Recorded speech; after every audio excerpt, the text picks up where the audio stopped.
So today we're going to talk about digital ads.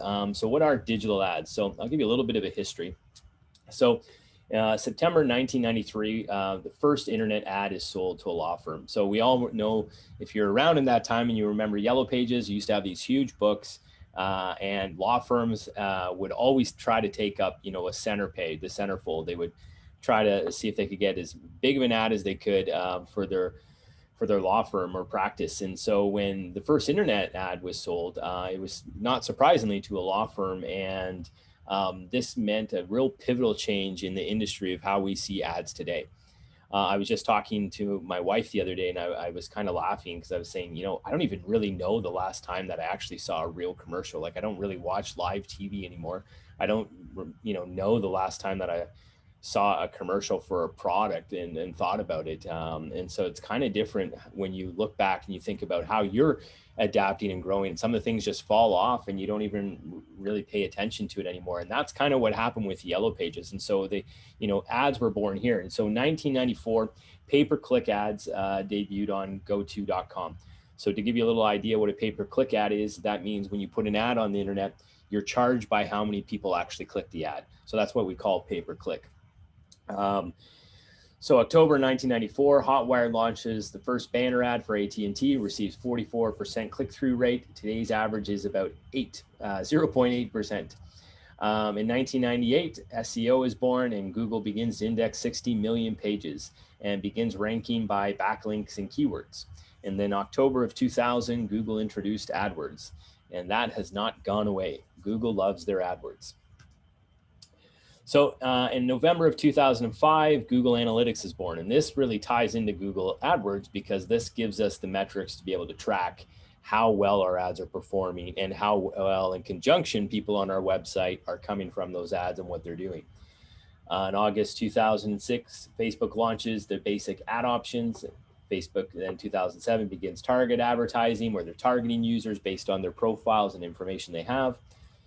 November 2008, YouTube introduces pre-roll ads before videos.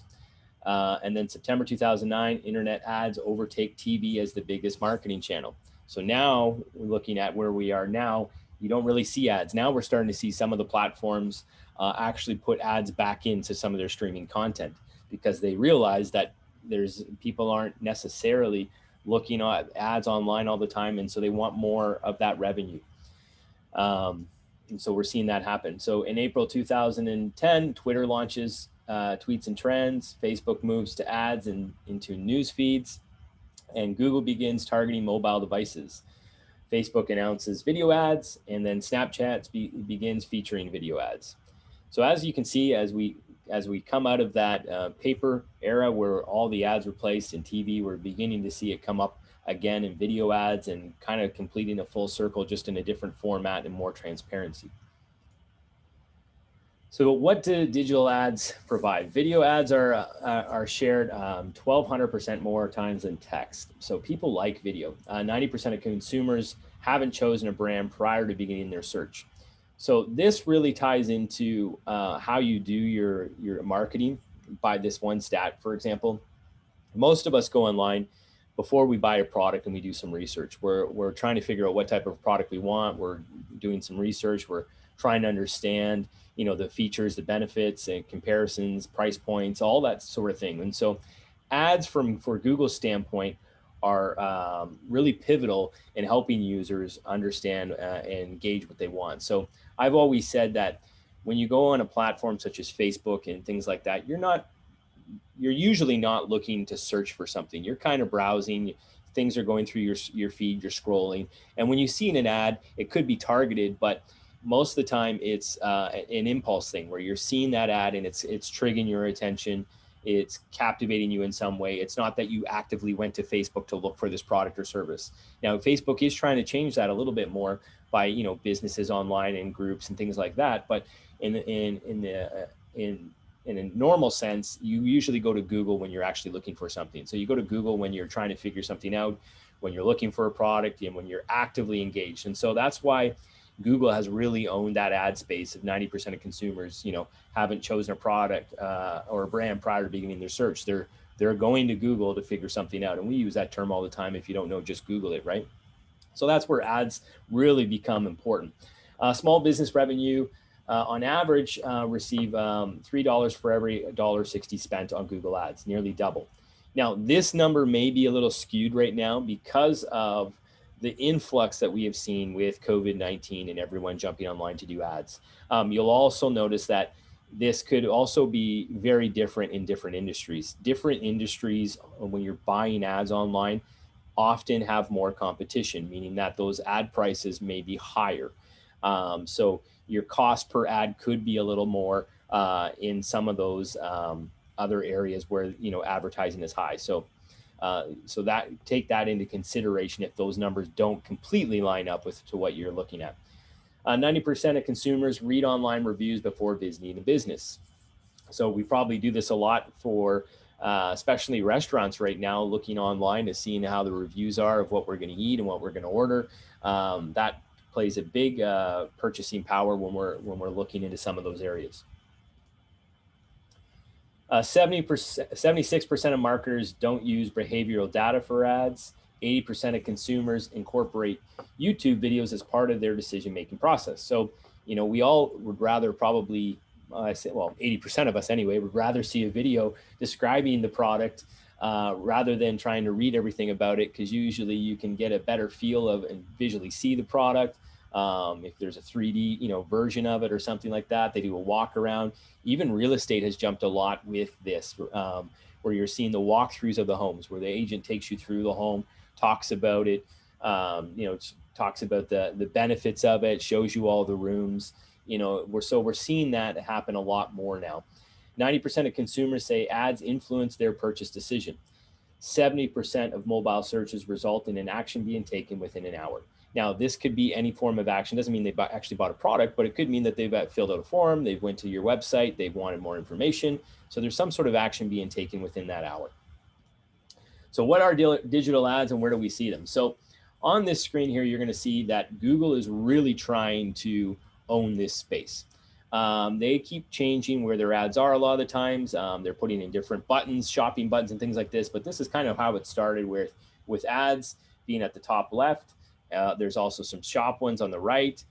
So now what we're seeing is even a little bit different scenario of this, where we're actually seeing ads at the bottom as well. So depending on how much competition there is for that keyword or search term, you'll see different ads appear. Also, if we're looking for a specific type of product, Google tries to pull in this shopping tab here to give you some examples of products that are available, and those are ad-based. So a lot of the times you're going to see, up to 4 ads before you actually get into any organic results. So these ads here are bought. The yellow section, for example, are bought by people. So they're they're mostly pay-per-click. So that means the ad has been displayed. Users haven't, the business owner hasn't had to pay yet until someone has clicked on that ad. And so you can set your own budget per day of how much you want to spend for this type of advertising, and how much you're willing to spend per click. And then it uses that factor into displaying your ad and negotiating basically with everyone else who is buying an ad for the same keyword. Whoever has the most willing to spend the most gets the highest ad volume and how relevant their ad is to the search term. So if you're selling a battery, for example, for a digital camera, you may not be as relevant as someone who is actually selling a digital camera. So your ad may not get the same type of placement, because Google is also trying to make sure that the ads are really relevant, just like they do with search engine optimization. They're trying to make sure that your ads are relevant to what users are searching for. Because if users are going to your website after they clicked on an ad and leaving right away, then it's not necessarily deemed relevant because they went to a place and they left right away. So Google takes some of those things into consideration when you're buying ads and where they're placed. Facebook has its own type of strategy. Now, this one is definitely changing rapidly. As some of you may have heard, Apple announced some changes with the Facebook ad strategy, where if you're on an Apple device, a mobile device, they haven't fully confirmed if this is going to happen on a desktop or not. But right now, we definitely know it's 100% on a mobile device, that users will have to opt in.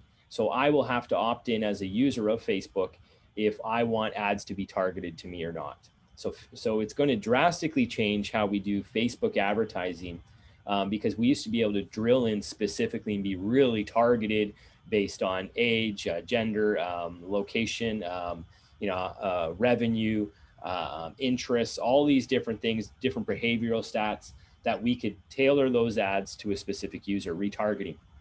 So a great example of some retargeting would be you went to a website, you looked at a product, you're on Amazon, you were looking, and then you came back to Facebook, and now you're seeing that ad pop up all the time. That's a retargeting. They're using your information to retarget to you. So you're going to have to opt into that. So businesses have to actually create a different type of ad campaign for iOS 14, people who are on iOS 14 on their mobile phone and up. So there's going to be a different strategy for creating Facebook ads if you want them to be targeted. You're still going to be able to create normal ads and do that, but they won't be as targeted and may not have the same effect as they did in the past. So we're definitely going to see a lot of those things change. And so this is an example of the retargeting. The user visits the website, and then it's tracked by Facebook Pixel. Then different information is then sent to Facebook, and we're hoping that they are targeted, and they're in re-engage, you come back and buy the product. So that's kind of how that retargeting system works, by information on your website that ties into the Facebook ad platform. We also see ads in YouTube here, where there's ads over top of your videos. Sometimes you see them in between videos. Sometimes you see sponsored ads on the right-hand side in the playlist. So we see different places where YouTube is also looking to advertise. So we're seeing all these different platforms now take advantage of advertising. So when you're thinking about marketing, you got to think of the different platforms you want to go after. Think about the users that you're trying to actually attract, to see if they're actually on those platforms. So if you're looking for really young users, around 18 to 20, for example, chances are you're going to find them on Instagram more so than you will find them on Facebook. So looking at that, you may want to change your ad strategy, not to dump everything into Facebook. You maybe want to go to an Instagram ad strategy for them. Digital ads, where do we see them? We also see them in email. So if you're using some of these other email clients, like a Yahoo, for example, sometimes, or Google even sometimes, in Facebook chat as well, Messenger, you will also see some ads sometimes pop up on those feeds. So there's lots of places where you can look to the ad networks and their affiliations, where you can actually look at placing ads. Text notifications, sometimes you're getting maybe notifications through apps that you have that there's an ad happening or a sale happening. You'll see push notifications be able to come to your screen. Those are all ad-based as well. TikTok is also experimenting with ads, and they've been doing that for a little while now, where you can see different ads in here, and different platforms, banner takeovers, hashtags, and branded lenses and things like that, that can all be considered different types of advertising. Now, the tracking for some of these is not the same. So you have to really take into consideration what you're looking to achieve, more brand awareness maybe, but you're not going to maybe get some of the click tracking back to your website, because they're not using it in the same type of function. Waze is an interesting one. So Waze uses, obviously a navigation system to detect where users are, then delivers ads based on where they are geographically when they're driving. So, not last year, but the year before, we took a family trip to Florida, New Orleans, and we drove there. And it was interesting because one of the ad strategies that they had was there was a Batman themed voiceover that one of the movie companies paid for, that you could download. And so it was only available for a limited time. And that was their ad strategy, that your navigation voice changed to Batman. And so it would give you all these crazy types of information, like, for example, hooligans on the right in 3 kilometers. And so it would do all these different things. My kids loved it because it was something totally different, where Batman was speaking through the vehicle. And it was a great way, I thought it was a great way for a company to utilize some of those ad strategies in a different platform in a different way. So they paid for a voiceover in that, plus they had some of the other information that promoted, I think it was one of the Batman Lego movies. So it was quite neat to see how they were creative in that ad strategy. So, we see ads everywhere. We're seeing conversations. This is another big one. So I don't know how this one is going to change now with some of the new privacy things that are trying to be introduced by Apple, for example. I don't even know fully how this one is completely working because we don't see a whole lot of information out there about it, but we know it happens. So I know for a fact that sometimes when I've communicated or talked to someone about a product or, in the house, I am getting that information, that product somehow appear magically in my feeds of Instagram and Facebook. I don't know how they're doing that because I don't remember signing up to receive any information about voice ads, but somehow they are getting that information. And I know I didn't search for that product, so it has to be in a voice form. We also know that the whole landscape of search engine optimization and Google and how they're looking at sites is totally changing. Everything is becoming more voice. So, for example, if you did a little test on your own and you went to Google and you searched for a product and you typed that in, if you typed that in and then you actually spoke the same request, chances are that you're going to dictate differently to Siri or Alexa or whatever differently than what you typed in word for word in Google. So Google is understanding that how we communicate audibly with our voice is different than how we actually text or type in Google. So they are trying to make a pitch now with everything being hands-free. For example, with driving in our vehicles, all the smart devices out there now, they are making a pitch now to try to change SEO and ad platforms to be more voice-oriented. So that's going to change a lot of how you're going to have to think about your content, your search terms, your website content, and how that relates to what Google's searching for. You're going to need to start thinking about how will users actually search via voice for my product or service. So that's we're going to see a big shift, I believe, in the next 3 to 5 years on how that is going to come about. And so my advice would be to start taking some of that in consideration and think about how you're writing your content and how that's going to be indexed by voice. So if you don't have to go back and redo everything, you're already ahead of the game, chances are you're going to be in a better position for those things coming down the pipe. So some of the benefits of digital ads are you can define a target market. So you can actually hone in on some of these areas like user information, what they've done, visited, all those different things, and you can actually target. And so your cost per ads could be a lot smaller. So because they're more targeted, we're hoping that the effect is going to be that they're more effective for you because you can target better. You can also track it. So, when you've done an ad in the paper before, not that they're bad, but it's difficult to actually get a firm understanding of how many clicks you got, how many people actually looked at it. Sure, you can ask the paper or the distribution company how many people looked at this paper, receive it, but you don't actually know how many eyeballs actually took attention to it. So by tracking, we're seeing that there's a way bigger benefit in tracking those ads online, getting real data, understanding who's looking at what, for how long, what pages they landed on, all that information's there. So it becomes more cost effective. You may be able to spend your same budget, but be more targeted. They're more efficient because you can turn them on and off as you need to. You don't have to have them for super long campaigns. You can make changes quickly. They're versatile, so you can adapt to as things change in your company or your budgets or whatever, you can adapt. So steps for creating some of your online ad would be this. First, you need to find the purpose of the ad. So if you don't have a great purpose for the ad and you're just trying to get exposure, you're going to probably find that it's not going to work well. So we need to figure out what the ultimate purpose of the ad. And what I mean by that is not just saying, okay, well, we want to attract users.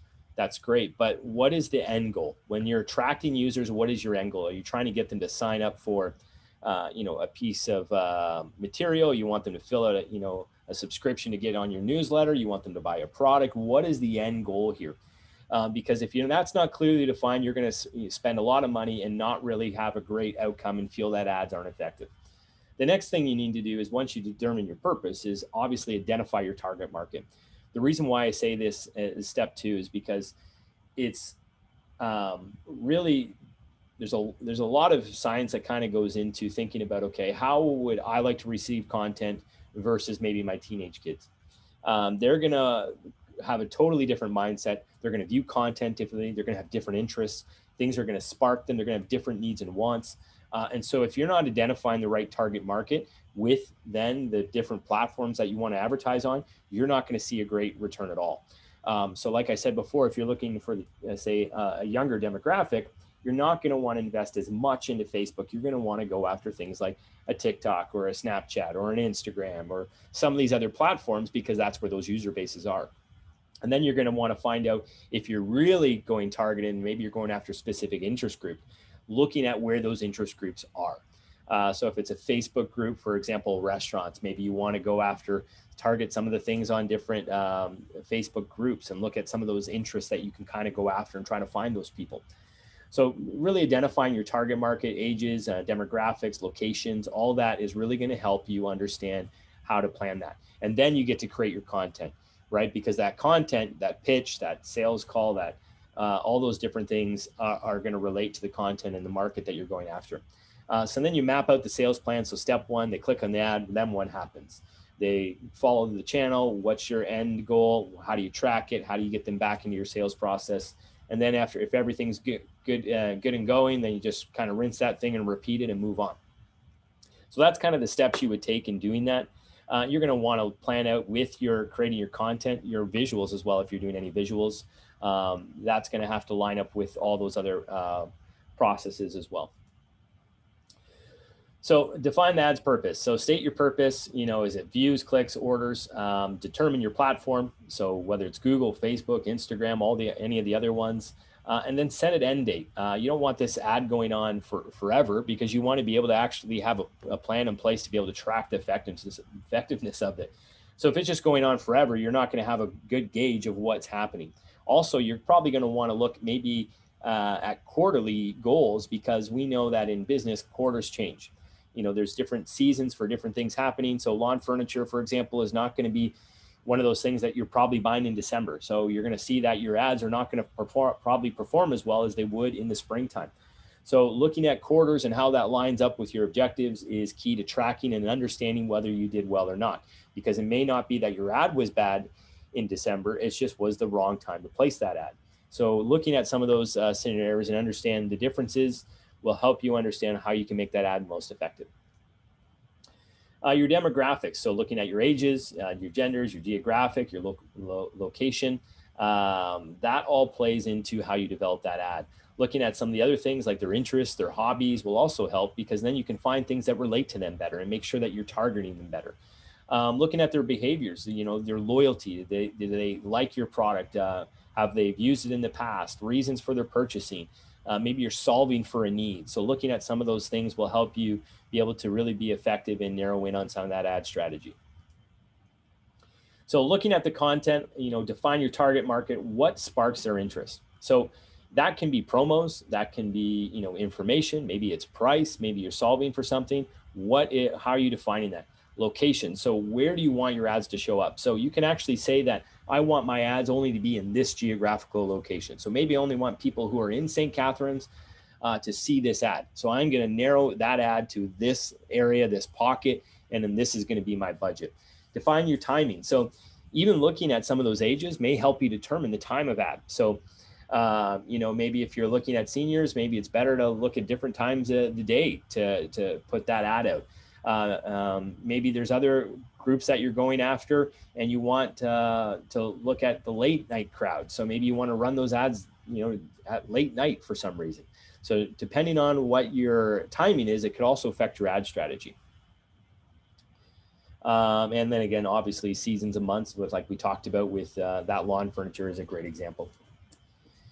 So your sales path, you need to map this out. So, when you're thinking about, I always kind of use the analogy that your website is your treasure and is your map, and your goal of filling out that form is like that treasure. So if that's not clearly defined, no one's going to find it. They're going to be frustrated. You're not going to end up with a great result. So making sure that, all those steps line up. So the user clicks on that ad. What do you want to happen? They're filling out a form. Make sure you're testing those things. Make sure you're going through the process, using it yourself to make sure it works well, what the follow-up is, what the end game is, to make sure that it's effective to get that users to the point.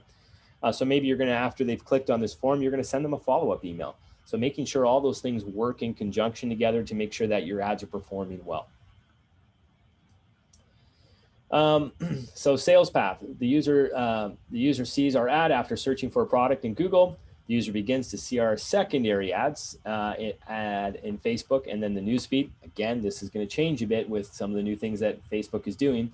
The user clicks on the ad takes the user to the landing page of our site. The user downloads our ebook from the landing page and goes from there. So when that happens, when we're looking at this, when they fill out the landing page, they download the ebook, my suggestion would be that it doesn't just stop there. You need to keep going, send some, the ad has done its job, but you need to keep that marketing going. So when we're looking at some of those things, making sure that you're going through that path and having a complete, follow through all the way through, because in reality, if they just download the ebook and there's no follow-up after that, you're probably not going to see a great long-term benefit because you've lost the user now. So keep following up with that user, build in some sort of strategy. Just looking at a question that came in. My client is doing the building materials in Markham with lots of products such as flooring, faucets, doorknobs, bathroom vanity sets. Can the client choose in Google ad? Can the client choose the Google ad in the York region only? Yes, you can actually specify geographical areas in Google where you want that ad to be displayed. So now it's more of a kilometer base in city picking. So you'd have to actually see if the York region, for example, comes up, but you could probably do a kilometer base and have that a little more targeted. How we calculate the cost. So I'm not sure what you mean by the cost. There's usually a cost per click that you would put in to figure out how much you're willing to spend and go from there. And if the client will try 1 to 2 months, can we see feedback? Yes. So as soon as you start doing your ad, you can actually log back in within, a couple days and actually start seeing some of the tracking. If you use some other tools, a great example is HubSpot. If you use some of their tools, you can actually start calculating your ads right away and track it right down to a specific user who filled out a form. So then you're actually getting real data of understanding, okay, I put this much into my ad into this area. This customer came from that ad. It cost me X amount to get this customer. So you can actually do some of those tools right within some of those platforms. Google has their own reporting. When you build out an ad, you can actually see some of the reporting, set your own budgets. It will tell you the cost. If you're not getting enough traction, you can try to change that up a bit. It'll actually, and after some time, it'll actually give you some tips or things that you could do to try to get better results. So yeah, all those things are done through the Google ad platform.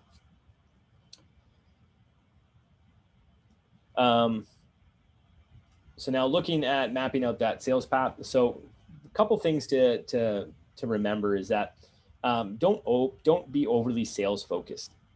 We all know that we want to sell a product, but again, no one likes to be sold, right?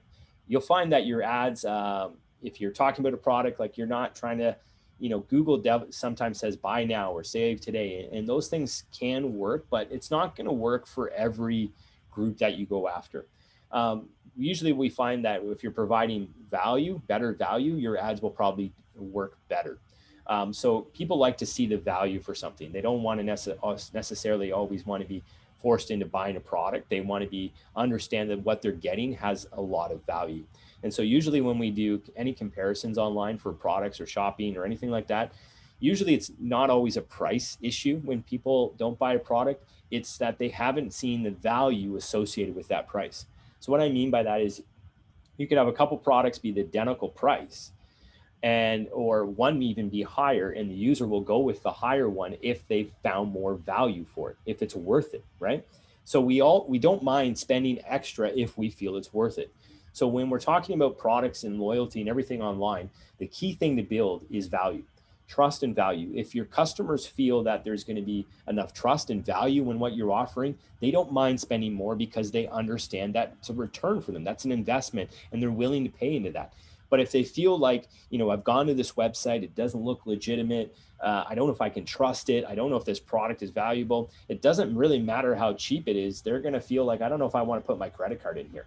So when we're talking about online advertising, you don't want to come across as gimmicky. You want to come across as established and there's value here, it's trustworthy. That's going to help translate into a better ad experience all the way across. Apply different mediums. So infographics, videos, all those things can help in your landing pages when you're building up those ad strategies and other things that you're doing to help build that trust and help build that credibility with what you're knowing. Be open to change based on necessity. So you're going to have to be willing to change some of your ad platforms, maybe some of your content to maybe make it a little more effective.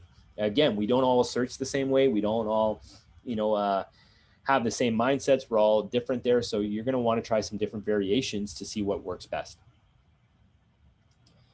So evaluate your ad's performance. So making sure that you're looking at your ad frequently throughout the course of time to see how well that ad's doing, how many clicks you're getting, your budget that you're spending, where it's going, looking at some of the keywords. So when you're looking at some of those keywords that you've set up in your ad, are some of them not getting any clicks? If they're not, then get rid of them, try some other ones.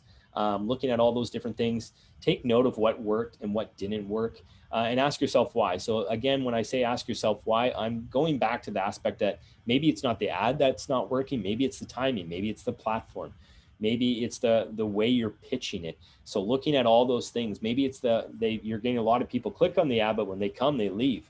So maybe looking at that page that they've landed on and saying, okay, why are people leaving here? Maybe I need to work on that to help my ad strategy out better. And then once you've gone through that process, then you'll have some more information to plan out your next ad campaign.